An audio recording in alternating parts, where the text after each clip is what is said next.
Hi there and big welcome to a cEDH card review for Norman Osborn Green Goblin. So this is a grix's boss with two different sides.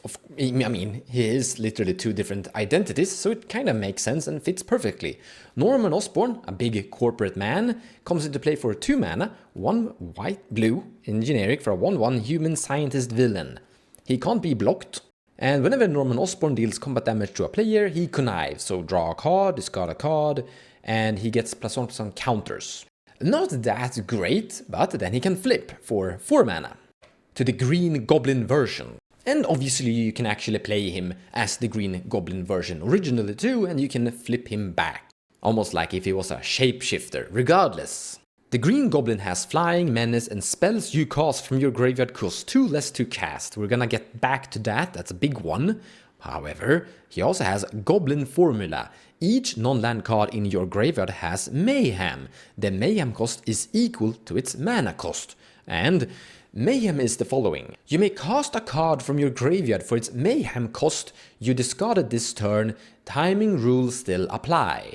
This is similar to Madness, but Mayhem is a little bit different. The keyword Madness puts it in exile and you get the option to immediately cast it in instant speed. And it actually never really goes to graveyard, it's just hovering around in exile until you've made a choice of casting it or send it to grave. And once it hits grave, it's there for good. And a big thing with Madness is that you can cast things in instant speed. So if you discard a creature with Madness, you can cast that creature in instant speed with Madness. Basically, someone attacks you, discard a card, put a 4/4 creature to play and block. Mayhem doesn't allow you to do that. The card goes to graveyard and for now you are allowed to cast it, but the timing rules still apply, meaning you have to follow like instant speed, sorcerer speed, access. But it also means that you can cast something later down the road. For example, let's say you discard a Dark Ritual and the Demonic Tutor. First you cast Dark Ritual gaining 3 black mana, and then afterwards, once that's resolved, you can cast Demonic Tutor from the black mana you got from Dark Ritual. Madness wouldn't allow you to do this, because you have to put both on the stack at the same time, and you don't have the mana from the Dark Ritual to cast the Demonic Tutor with the Madness concept. So it is super similar but different. But let's begin by looking at some practical examples. Faithless Looting. 1 red, draw 2 cards, discard 2 cards. Perfect! That's kinda what we wanna do. We wanna discard cards and we wanna fuel our graveyard and dig through our library. However, Faithless Looting also has Flashback. For 1 red and 2 generic, meaning that the Green Goblin is going to reduce the casting cost of Flashback, as spells you cast from your graveyard cost 2 less to cast, regardless of what kind of action that allows you to cast them from the graveyard. So Flashback spells are automatically synergizing already. But this also means that Underworld Breach and Yawgmoth's will kind of function the same way. Let's say we have an Underworld Breach, Lotus Petal and a Wheel of Fortune. We escape the Lotus Petal by removing 3 cards, gain 1 red mana. Then we escape the Wheel of Fortune by removing 3 other cards from our graveyard. And because of the reduction of casting cost, you only need to pay 1 red mana for the Wheel of Fortune. That is going to draw you 7, which means that you're removing 6 cards but gaining 7. You're actually sculpting and increasing graveyard size. We can actually do something very strange and let's just call it Wheel Storm. Let's say you have Wheel of Fortune, Lotus Petal and Windfall in your hand. Cast Wheel of Fortune, you tap out, Windfall and Lotus Petal go to grave. Now you can cast the Lotus Petal from your graveyard without paying any mana cost for it because you discarded Lotus Petal this turn. Sacrifice it for 1 blue mana and cast Windfall that you also just discarded this turn. Because you're casting it from a grave with the Mayhem trick, you're only paying 1 blue mana for it. If your first Wheel of Fortune, drew you into a 3rd wheel effect that you're discarding with a Windfall, then you can keep on going. I'm just gonna say right now, I think this commander is going to be really fun. I mean, on lore point, the crazy maniac psychopath Green Goblin Norman Osborn is laughing throughout the Spider-Man series. I mean, when you hear his laughter, you know he's incoming from the air with bombs and explosions and chaos, so yeah.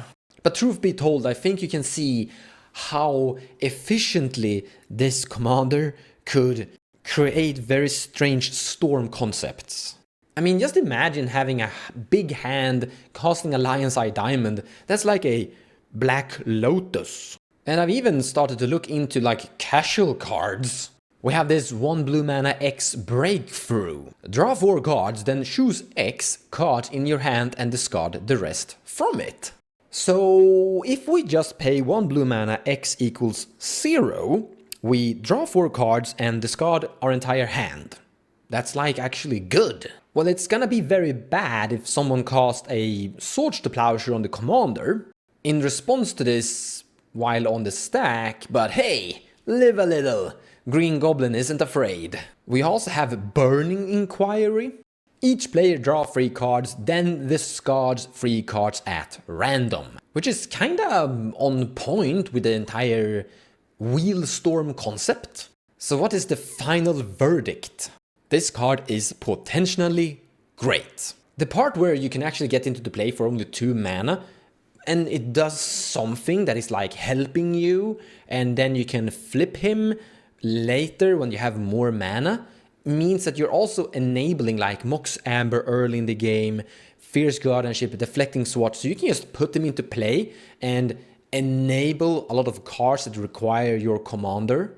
So even though like 4 mana is somewhat expensive, especially as everything I've talked about now, a lot of the cards are actually kind of bad on their own. They're just very good when you have your commander. So you run the risk of being very commander-centric, while grixes can also be built without the need of the commander in general, like get your Adnas with rituals to resolve early in the game, Necropotence. Oh, well, wow, we need to actually talk about Necropotence and this commander. So Necrodominance doesn't actually work, but Necropotence does. This is something people actually misunderstand with Necropotence. So you are discarding cards with Necropotence, but you are also putting a trigger on the stack on each card you discard. So you can actually cast things in instant speed that have been literally discarded before they go away in response to the Necropotence trigger that is going to exile them. I know it's an old card and they fixed it with Necrodominance. But you could literally discard your entire hand to hand size in the Necropotence end step, and from the graveyard start casting instant speed spells with the reduction of 2, by the way, which is going to help you cast a lot of those spells. And if you get access to like instant speed, let's say you have a Lion's Eye Diamond that you can cast for instant speed, play that, discard your hand, get mana, cast Fastest Oracle from grave, cast Demonic Consultation, win the match. I mean, you could actually discard your entire hand to Necropotence, play Tainted Pact for only 1 black mana, so the Green Goblin is a huge help in the Necropotence concept when you want to storm off and win once resolving the Necropotence, so to say. But just like I said, Necropotence and grixes can be good without the commander. So I do see a world where you can build this deck to be very commander-centric and just be something like, I'm just gonna cast him for 2 mana, he's just gonna attack and draw cards, enable my Mox Amber, my Deflecting Swat, my Fierce Guardianship, and hey, Flare of Denial too. And then later I just win the game with a clean, classic grixis concept. Or I develop him into the big green goblin and I start to synergize with my cards in my deck even more. In the description below of this video there's a deck list built by Pontus, and warning, Pontus is very hard on commander-centric builds, so this is more of a classic cEDH grixis, but just slotting in the green goblin and having a few smaller synergies with it. As this is definitely something we are going to be playing on our cEDH TV gameplay channel, probably even more than 1 game, as I think this card is great. I do think that Green Goblin is going to be a good commander in tournaments. Thank you so much for watching and I hope you enjoyed the video. There hasn't been that many busted things from the Spider-Man universe, but there's potential for more, and Wizard seems to be printing more cards, so we might see some more cEDH card reviews, but for now, I don't have anyone specifically in plan. However, if there's a certain card you're like, Monst, this commander is great, please make a cEDH card review for it. Feel free to drop your suggestions in the comments below, and I will take a look at it if there's something there that I've missed. In any case, take care guys, and I'll see you in the next one.